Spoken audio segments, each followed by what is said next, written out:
Getting a visit from Equita doesn't have to be a scary experience, especially if you know the truth about what they can and what they can't do. Firstly, bailiffs, or to give them their professional title, enforcement agents, can't just force their way into any old home. They can only visit between 6 a.m. and 9 p.m, and they can only force their way in if they're collecting unpaid court fines or HMRC tax debts. My advice, keep your doors locked if you're expecting a visit from the bailiffs, and speak to them through a closed door. That way, unless they're collecting the debts, like I just mentioned, they can't force their way in. It's important to ask them to prove who they are and that they work for Equita. All enforcement agents should carry their ID documents with them, and you can request them to check that they're legitimate. Get them to pass the documents through the letterbox to you, and once you've got their ID, there are 3 ways that you can check that they're telling the truth. I'll leave a link to each website in the description. You should also ask them for a breakdown of what debts they're collecting, so double check it's all accurate.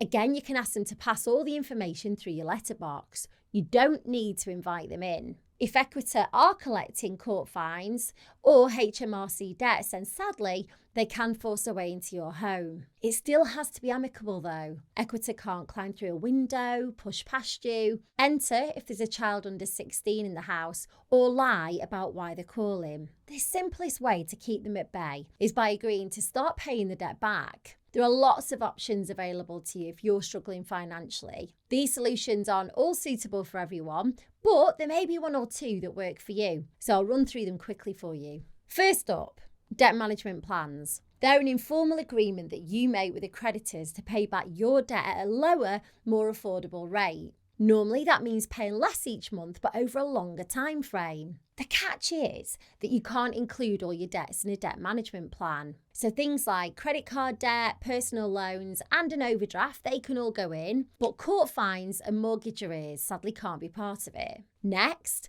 there's debt relief orders. They freeze your debt payments for a full year, and then if your situation hasn't changed after 12 months, the debt's written off. You make no payments towards a debt in 12 months and interest isn't added. Pretty good, right? Sadly, debt relief orders have strict eligibility criteria. For example, you can't own anything of significant value like a house, and you can't have more than £2,000 in savings. Another option is offering a final settlement. If you happen to have access to a large lump sum, you can offer that to Equita or the creditors they work for. It might not be the full amount you owe, but sometimes they'll be willing to write off the remaining debt because you'll be saving them the time chasing you down for payments each month.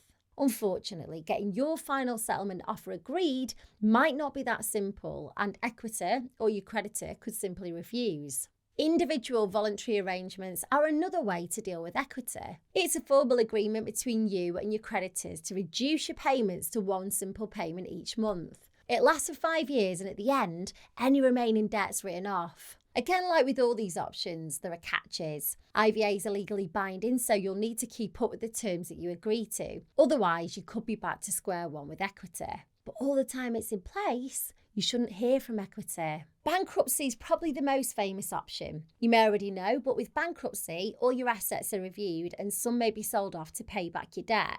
After a year, any remaining debt will be written off. And like with an IVA, during your year of bankruptcy, you shouldn't hear from Equita. Of course, bankruptcies have some obvious downsides, mainly that some of your belongings may be sold to pay for your debt, and your credit score will become very low. Paying back your debts, whether in full or using a method that I mentioned earlier, will ensure that you keep Equita at bay. Unfortunately, you can't just ignore them. They are likely to be persistent, which could make matters a lot worse. Luckily, it doesn't have to get that far if you act now. One simple step that you could take today is to find out if any of the debt solutions that I mentioned could work for you. In the description of this video, I've linked to a form on my new website. It's got a few multiple choice questions like how much debt do you owe and how many people do you owe. At the end of the form, it'll connect you to a company that I've partnered with to provide you with all the information that you need about debt solutions that are available. So click the link in the description, go and check it out and let me know how you get on.